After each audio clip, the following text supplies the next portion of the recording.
So those of you, I know, and I'll land right here. But for those who are watching today and say, my self-identity is grounded in this badness. Maybe I was abused, I was molested, I was whatever it was. You know, I was bullied in school. There is healing. And there is a way that you can turn your story.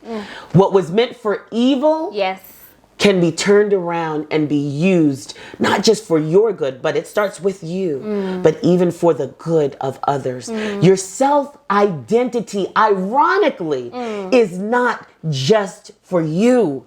I understand it's self-identity, and that's where it has to start. But once there's an awareness of it, once there's an understanding, once there's a crafting, once there is intention, once there's purpose behind it, others can be impacted by who you are.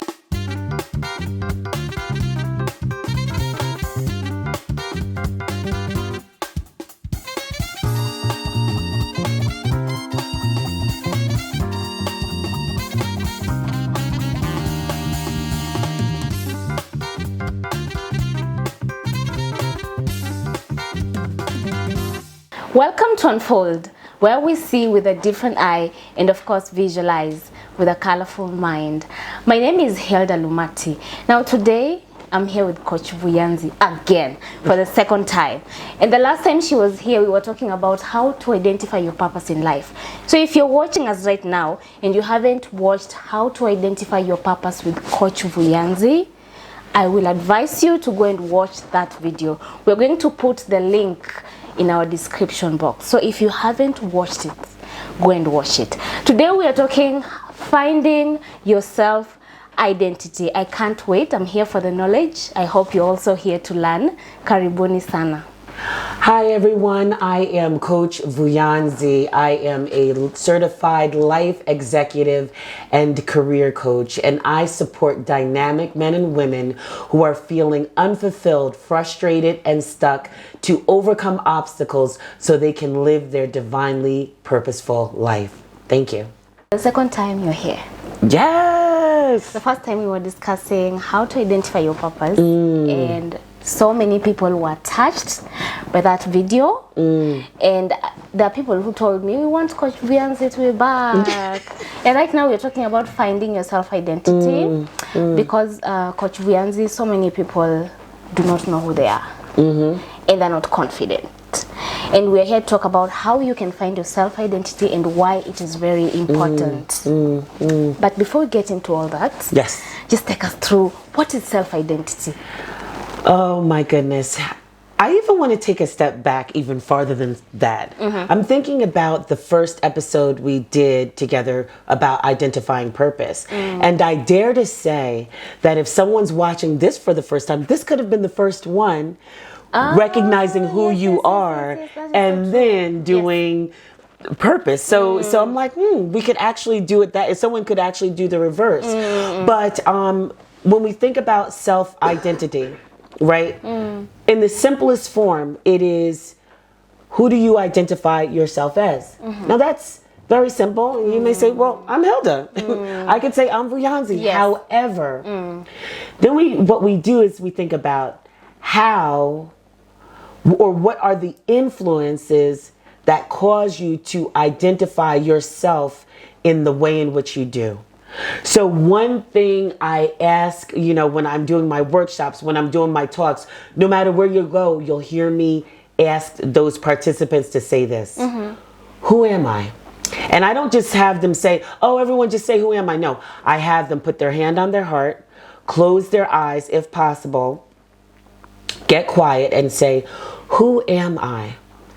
Because then some answers begin to come forth and some revelation about yourself. So when I've asked this question, sometimes people say, well, what do you mean? Do you mean my name? Or, one person asked, okay, so I say the degrees that all the degrees and certifications I ask.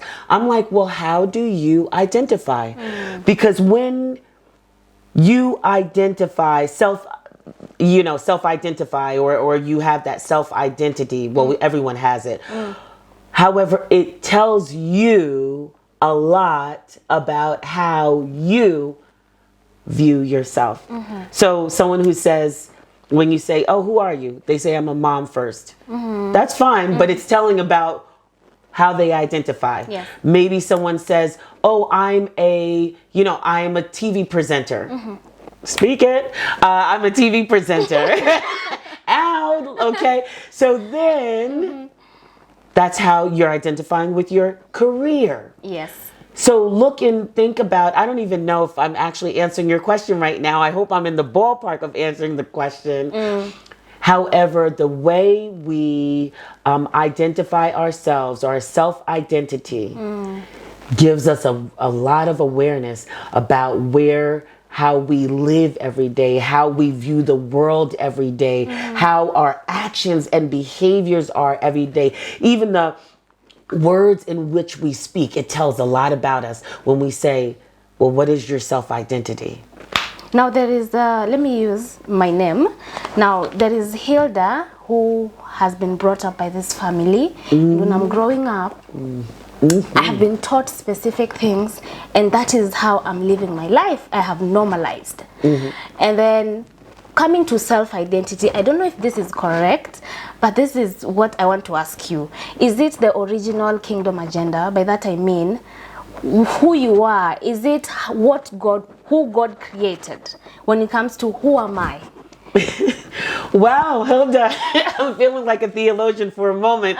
So I'm going to say this. My ultimate answer is I don't know exactly. However, let me deal with what I do know. If we're talking about a kingdom agenda, and so where do we go for the source, right? Let's say if we're going to look at the Bible as the source, then we need to look at especially, well, we don't have to say especially that, but especially in the Old Testament, where you find a lot of different stories about people. So look at the evolution. Before, when I was here, I used David.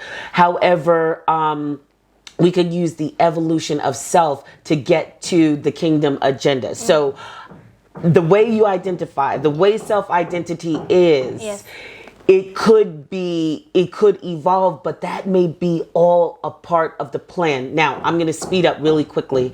Let's go to the New Testament really quickly. And I'm thinking specifically about Peter, a man who initially he denied, right? He denied Christ. Yes. And then later on, he's this zealot, if you will. He becomes this fervent apostle. So he identified one way, and even before that, what is he, a fisherman, So you can even look at that evolution of self and say, well, his self-identity then was as a fisherman, then it was as a disciple, and then his self-identity was, because they said we are apostles of Christ, right? So you could even say then as apostles. So I don't know, but I can look at examples and look at the evolution of one's self-identity if I use that. I hope that begins to answer. Yes. And when people are growing up, you get to a point where in that process, you just lose yourself. There are triggers, there are things that make you lose your self-identity. So I just want you to take us through these things. What are these things that make us lose our self-identity and stop being confident in who we are? Well, so to ask that question, you're making an assumption that people even had it in the first place. Yes. And that people, both self-identity and confidence. So maybe I should say this, right? Everyone has self-identity, whether we are aware of it or not, yes, right? Yes. And I want to go to just going back to how we're raised, because I think about, for me, I am the last born. But I was referred to, even up into my 40s last year, I've always been referred to as the baby. Yes. The baby. Not that they don't say the last born in my family. They say that is the baby. Baby sister, that's the baby. Even my dad, it became a joke when I would go with my parents to church, and he'd say to one of his friends, do you know the baby? And I say, hello, I'm the 40-something-year-old baby, and they're like, what? But let's look at that. Because unaware by default, after hearing the baby for a very long time, I operated in that baby mode. Now, what is a baby? Yes. A baby can't do for themselves, right? A baby is not independent. Yes. A baby needs a lot of help. Yes. And sometimes a baby will just kind of, you have to do it for the baby. So just, follow me a second when we talk about these things and having self-identity either by design or by default, and it being by default. Hence, some may say, I don't know, or I don't have it. And then we'll talk about the loss of it. However, I heard that so much. So when I was a teenager, early teens, my sisters and I used to perform as a singing and drama. So this is something so simple, but let me tell you how self-identity is for real. Yes. So after we would sing and do the drama, many people in the audience would come up and say, the natural, oh, how can we get in touch? Oh, can you tell me a little bit about what you do? When they came up to me, because I was just as big as them. I mean, I've been like this height since 12. And they come up to me and I'm like, ask her. And so I'd point to one of my older sisters because how was my self-identity? I can't answer this. It was, Yes. Did I know my own phone number? Of course I did. Did I know my sister's phone numbers? Of course. What they were asking me wasn't beyond my understanding. However, who was I? I was a baby. The baby doesn't answer questions. The Yes. baby points. True. The baby points to someone else. Yes. So let's talk about now then an awareness. So now you have this awareness of who you are. And then, and we can get into that middle part. However, once you do that, you're like, oh, wait a minute, the baby, this is stupid. Why am I not answering these questions? I can actually answer them because I actually know the answer Yes. to them. Yes. And it's not anything beyond me. So I had to get that awareness. It took me a long time. And even now, if I'm with my sisters and someone says something, I have to stop myself from deflecting and kind of saying, oh, well, and it's like, okay, I can answer this. Okay. So let's talk about so that you asked about a loss. Yes. However, I first wanted to deal with, let's say that is a self-identity by default. Yes. I didn't create that. I just accepted what was kind of given to me. I mean, nurtured in you. Exactly. Yes. So I accepted that. That was by default. Now let's say I know it, but then I've lost it, right? So what are the things that causes that? Yes. That cause that? Yes. One of the things is a loss of career. So think about anyone, man or woman, who identifies that when you say, oh, who are you? What do you do? And immediately they say, I am this. They talk about their title, their role, which nothing's wrong with that. Yes. However, you identify as that. And there's this story of Les Brown, who's an international motivational speaker, and even more than that. And he said he had identified his post as a radio DJ. So when he got fired, because this is a lot of people's stories, when something happens, maybe you get let go, maybe they're laying people off. It was COVID. Yes. Think about COVID. And it still is COVID, but even during the lockdown and how a lot of economies have shrunk. And so therefore people have gotten laid off, but you've identified in that role, and that's how you've spoken for, let's say, even just for 5 years. And now the very thing, and even with Les Brown, he said when he got fired, he's like, how can you do this to me? How can you take the mic away from me? Because what happened was he got confused. Yes. He thought the mic was a part of him. No, it was a part of not him, but it was a thing in which he was able to operate his gift, his talent, his ability through that microphone as an extension, right, for the world to hear. So losing the career is one. Okay. Many people, because people come to me, clients come to me. So I'm not speaking about this from a clinical perspective. I want to make sure everyone knows that. I'm speaking about the loss of self-identity based upon some experiences that I've had with clients coming to me, and even stories that I've heard. Some have relationships. Can I get an amen? Okay. Louder. Because Yes, relationships. I've had a client who came to me about that. She stayed with me for about a year. And she came to me because she was thinking about making a transition in her career. She was a doctor. And you'd say, oh, a doctor, well, that's sour. That's great. You know, what kind of self-identity problem is this person having? However, her relationship was causing her to be, well, she already knew she wanted to transition to being a coach. And then she has this relationship where she had been in it for so long, it almost sucked that part out of her of knowing who she was. Yes. So this relationship, and she at one point she had loved this person. I mean, they were married. However, she was losing herself. So relationships is another, but let me just make sure everyone knows that there's a good ending to this story, that she made some decisions, hard ones.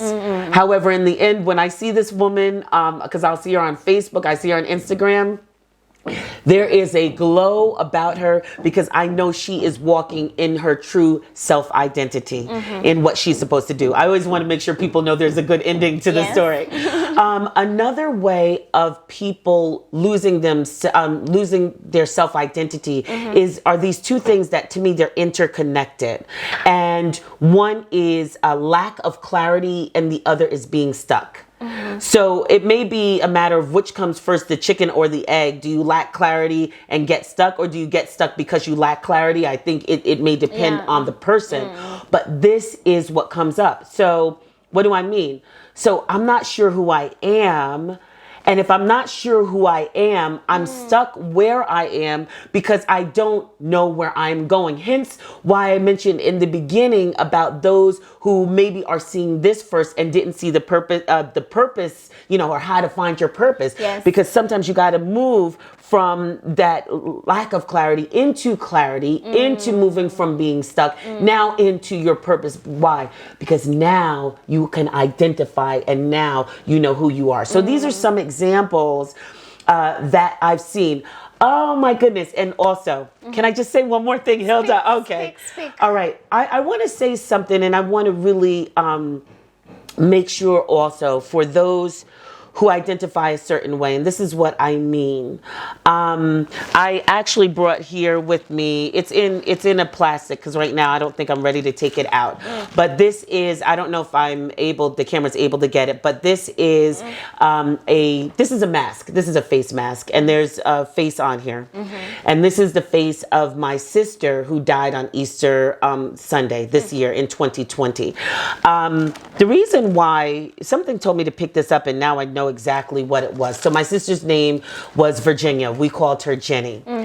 And we talk about self-identity and how we move and how we operate around self-identity. Now, some of us have had tragic things that have happened in our lives. That is very right? true. And yes. we move and we operate. You know, I don't always want to make it seem like, oh, life is fluffy. Oh, you can't identify as a mom. But the reason why I show you that picture of my deceased sister is her self-identity was rooted in being the child of rape. My mom was raped and had her. And this is something, by the way, so that everyone knows, in terms of me telling my family business, this is something that I did ask my mother, would I be able to disclose at different times where I felt it was appropriate. Yes. Also, before the death of my sister a couple of years ago, you can actually hear a recording talking about, she tells everyone that she is the child of a rape. So I just want to make sure everyone knows that I'm not telling something that's a secret in my family. Yes. So number one,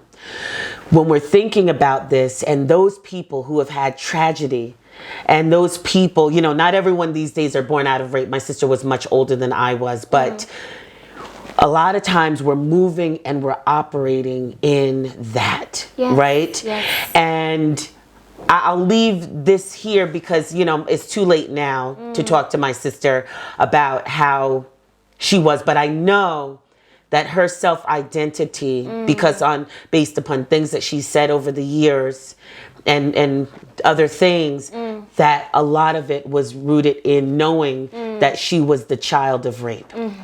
So we think about that, Yes, right? yes, yes. And so I tell anyone who if your story, if your self-identity has any root of tragedy and sadness in it, I can tell you this, we can't erase that. Yes. Right? We can't erase it. Yes. However, what we can do is begin to craft the story of self-identity using that. You can use it because there's two ways we can use this here, right?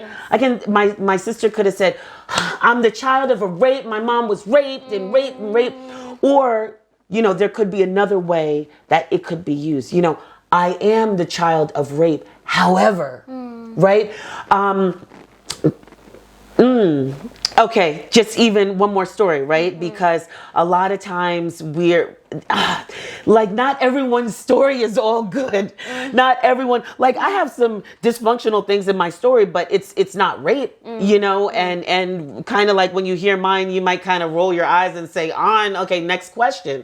But I even think about Queen Esther. And if anyone knows the story of Queen Esther, she wasn't always Queen Esther. She was an orphan that was raised with Mordecai, her cousin. And the story and the way everything pans out is that self-identity in what she was eventually through preparation, eventually evolves her self-identity into being what? The queen. So from an orphan to a queen, yet she could have stayed rooted and grounded in that thing, because that's a big deal in those times to have been that way. We don't know the circumstances, but we know that's what it was. You know, Jenny was able, the good things were that Jenny, my sister, was able to be an activist and make some differences in her local community. So those of you, I know, and I'll land right here. But for those who are watching today and say, my self-identity is grounded in this badness. Maybe I was abused. I was molested. I was whatever it was. You know, I was bullied in school. There is healing. And there is a way that you can turn your story. What was meant for evil can be turned around and be used, not just for your good, but it starts with you, but even for the good of others. Your self-identity, ironically, is not just for you. I understand it's self-identity, and that's where it has to start. But once there's an awareness of it, once there's an understanding, once there's a crafting, once there is intention, once there's purpose behind it, others can be impacted by who you are. I'm gonna land. You're preaching. You've made me remember this statement that says, God will use your mess and turn it into a message. And you realize when even someone is growing up, they've gone through this and that, you realize there is a purpose story. And we said that even in the other video. When you go through, you can use that mess and it turns into purpose. And there's so many people who are going through a lot, Coach Vuyanzi, so much, and it has messed up their mental health.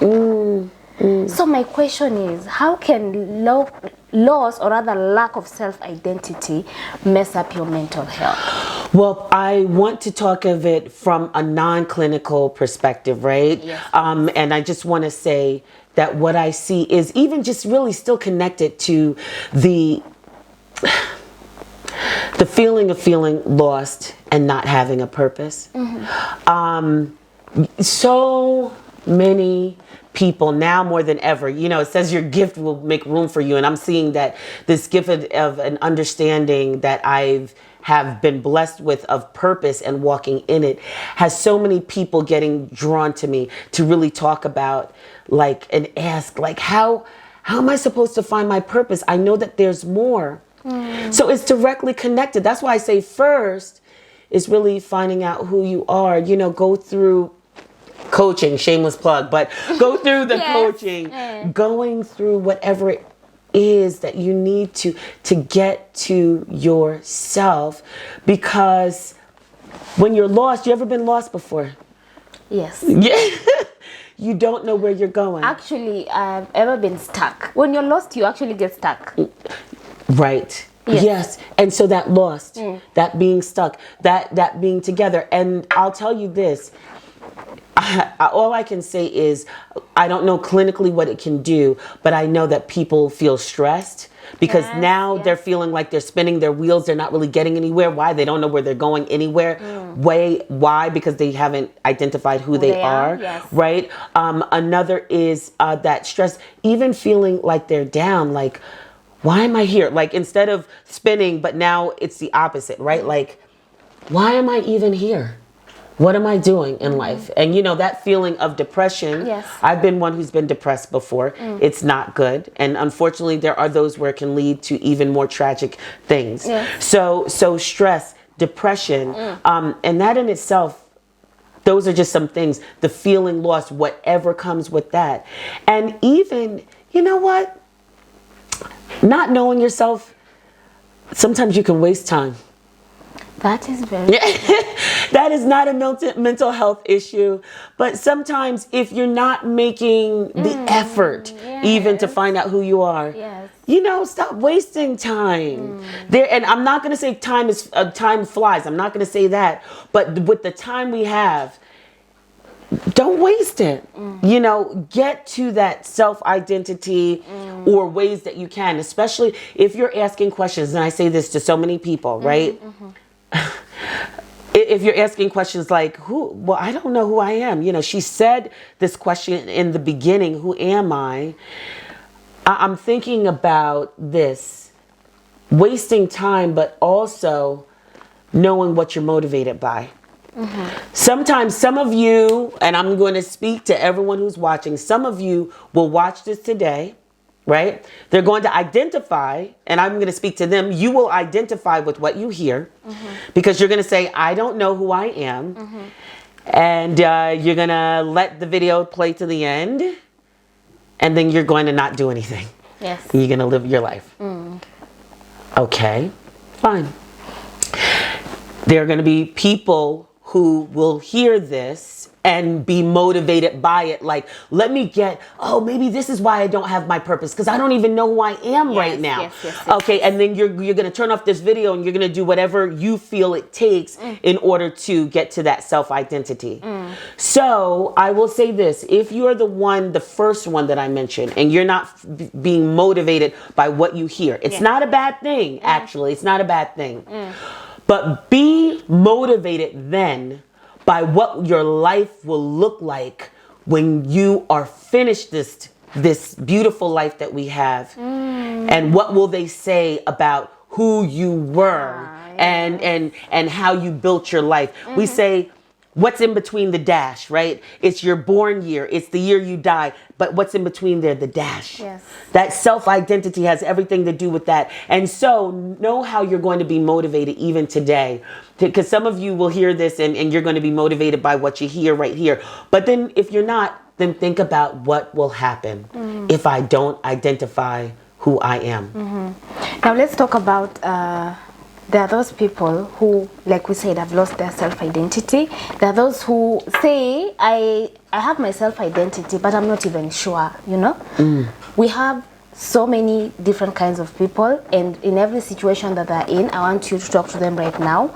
Take us through why it is important to know your self-identity. Why is it important? And for those who have lost it, how can they get their self-identity back? So something... It came up to me. I said this before, but it's coming up again. Your gift will make room for you and bring you before great men. Yes. So what is gift? Great men, self-identity. Let's put this all together. Okay. When you are operating in your self-identity, right? So you know who you are. You're rooted and grounded in who you are. Yes. Versus, well, let me do a quiz with everyone right now. You're operating in your self-identity. Even right now, Hilda, you know who you are. I'm not saying there's no question that ever comes up, but even in your doing Unfold with Spay, you're feeling something, there is a sense of kind of who you are. That is very true, yes. So let's say I'm going to pull you out of Unfold with Spay and I'm going to, I'm going to, put you in some other field. So your makeup looks great. So to me, I know someone else may have helped you out with it, but to me now I'm gonna throw you somewhere as a makeup artist. Not possible. Okay, but so am I going to get the best out of you in this place or in that place? In here where you're operating under the guise, if you will, of who you are, or over here where you're operating over here, like you're operating as something where you even said it's not possible. Yes. So what does that have to do with importance? If I get the best of you when you are operating within your self-identity, then the best of you is, everything is energy. The best of you now, what's it going to bring out? It's going to bring out the best in me. The best in me now, because I'm not going to stay here all day. I'm leaving and interacting with someone else. Now, the best in me, because you were operating in the best in you, this energy has transferred. There's definitely a transition of a transference of energy there. Now I can go and pass it on, right? Yes. Hillary's right sitting on the side, my personal assistant. Maybe now I speak to her. She gets the best of me. When I get to my home and there's the guard at the gate, now he's getting the best. What is it doing now? There's something infectious about how important, like when you are operating in your true self-identity. Why is that important? What the world needs now is love, sweet love. Because if you're mean to me and you're doing makeup and you're like up here on my face doing up here on my face doing that, Yes. there's a transference there too, right? You're not operating, you're not using your gift, and therefore whatever you're doing now, you're doing it to me. You think I'm going to be happy? No. I'm going to now pass that on. Knowingly or unknowingly, it's something that's in me. Now I get to the gate. Let me in. You know, like I'm not even being friendly. I'm using maybe such a basic example, but I want to be very simple about this. This isn't complex. The importance of knowing who you are, knowing thyself, is because when you are operating fully in thyself, in knowing who you are, the world gets the best of you. We don't want to, let's go back to and I don't mean, I hope no one takes this as me being morbid today, but let's go back to the dash in between your name. That's why it's important. Yes. That is why, because then you're operating as yourself. If you're operating as yourself, then you know your gift. The proverb says your gift will make room. What does that make room mean? That could mean any number of things because it wasn't really specific. Make room for you to be blessed in your field. Maybe make room in the hearts of others because why? You're operating in it. Listen, whether or not we understand this, we all have an impact in this world. Okay? Come on. Now, I know some of you have seen like these movies where the person says something like, I wish I never existed. And then, as little as that person is, they see what the world would be like if that individual didn't exist. So maybe we're not doing that thing in fiction, you know, when we're looking at a TV show or a film where we physically take you away. But I need folks to know who watches this, that it may seem insignificant where you are and what you are doing. But there is something called a ripple effect. What happens if you throw a pebble into a lake? It doesn't just drop there. What happens?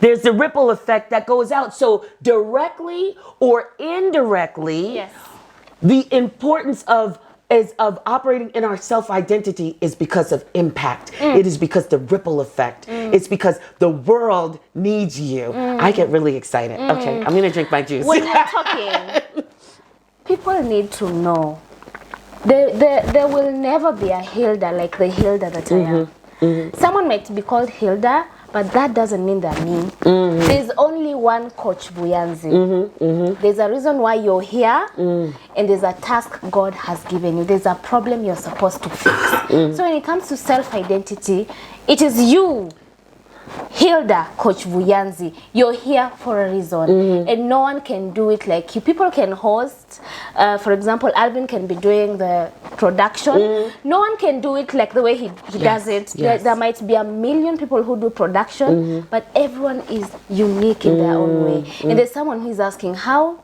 in this challenging world, sometimes the world is very crazy, how do I stay connected to my self-identity?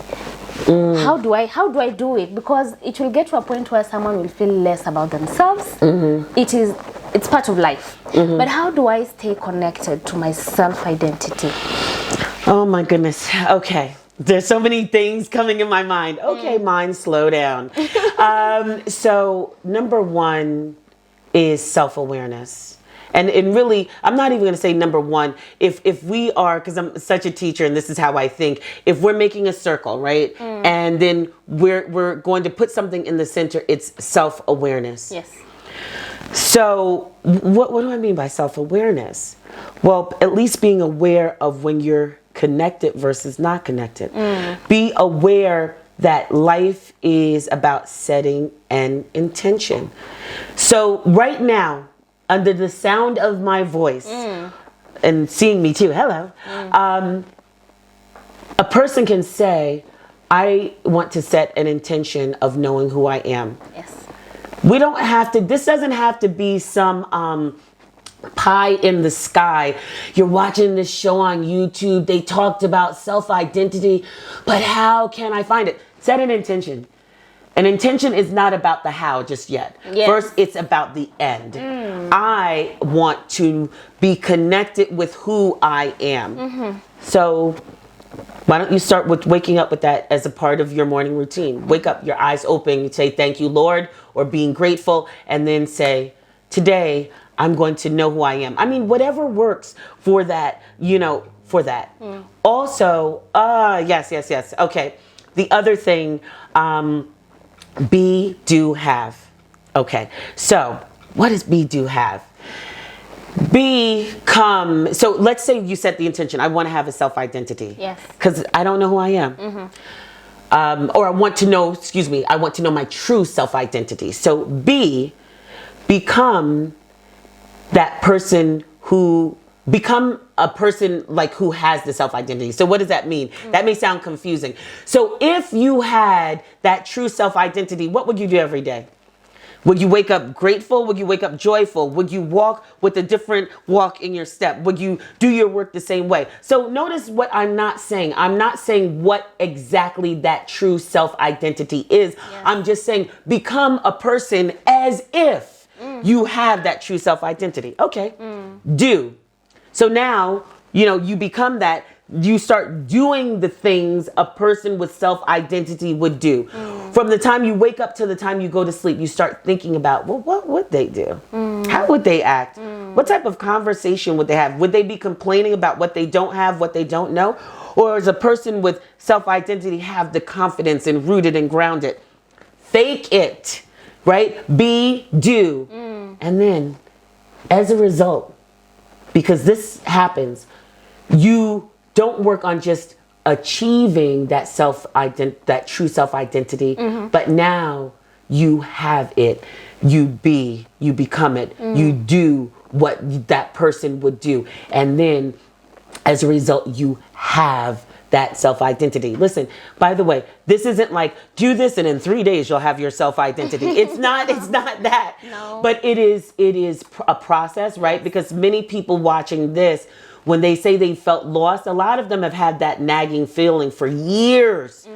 But now I'm saying, okay, try this. So it is a matter of, setting the intention and even the be, do, have, and start to walk in it as if, notice these two words that I'm using, as if you already have it, because everything is energy. You start to then draw in, maybe you meet that person, that they have that connection, and then you're saying, oh my gosh, I needed to know this because now this is a part of that. So this is a part of, I remember your question, but I'm trying to get back to it. But a part of having it, a part of knowing it, a part of staying connected to it. If you operate in the be, do, have, that'll keep you connected to it. Every day, okay, be, okay, so what do I do? Okay, I have it, just speak it. Be, do, have. And then you stay connected to it, because otherwise, you're just like a ship that's tossing and turning in the wind. You're just going to be shifting with everything where it goes. Yeah. So this has to be an intention. Are you ready to set that intention and then thus ready for what will come? Because when you start asking for stuff, answers start to come. Are you ready? Are you ready? Are you ready? Are you prepared? Yeah. And if I may ask, is it okay to have do's and don'ts personally? By do's and don'ts, I mean, Hilda doesn't do this. This doesn't sit well with me, so I will not do it. And you stick to that. In short, I'm meaning principles. Is it okay? Does it help you stay connected to your self-identity? I don't know. Yeah, well, that's good to ask. As long as it is who Hilda is, right? Or who that person is. So am I doing it because, okay, this is, oh my goodness, forgive me for whomever watches this and takes this the wrong way from my old church. Okay, so I grew up where, like, wearing pants was a sin in my church. So, but I mean, I wore pants outside of church, but you didn't. So, well, my grandparents let me. I mean, listen, let me get back to the story at hand. However, my grandmother did not wear pants. And quite frankly, she would tell the story of how she became, her words, delivered from wearing pants. Now, Lucy, that was my grandmother's name, Lucy did not wear pants. Yes. However, she did not make me to be like that, right? That wasn't, now if I got to be like that, then that would have been authentically me, but that was authentically her, to have her do's and don'ts. And that's fine. I've never gotten to that point where, hence as I wear my ripped jeans today, you know, that has not been my story. So I would ask anyone this question when you think about your principles, or is the story that you have, the principles that you have, your do's and don'ts, are they truly reflective of who you are, as opposed to someone imposing, that's the word I was looking for, imposing something on you in order to do that. But it's about, right, what is true self? Yes. It's that connectedness to who you are. So even things that are okay for you to do today, tomorrow they may not be, or vice versa. Staying connected to who you are, what you value, thus your principles. Talk to those people who are watching and they're not confident in themselves. Okay. Because I know there's thousands, hundreds, millions. They're not confident in themselves, Coach Vuyanzi. And maybe they're watching you right now. So just take your sweet time, okay? And talk to them. That could be another episode, by the way. The whole confidence thing. Well, I'll say this to those people, that I ask you, is it okay? I don't know if I can look that way as I talk to them. Okay. All right. So the one thing I would say is this, a lack of confidence does not come from nowhere. I know I'm saying it's kind of a double negative, but the lack of confidence has a root.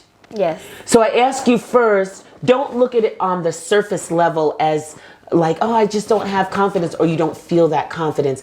But find out first where it came from, because a lot of a lack of confidence is based upon a story that has been created, a story that you've lived by, a story that you've made truth in your mind, which many times when you begin to dissect it, when you begin to pull it apart, is a story that doesn't even exist. It's something that we built and that we created. Let me tell you something of my own confidence struggle in terms of to get to where I am now.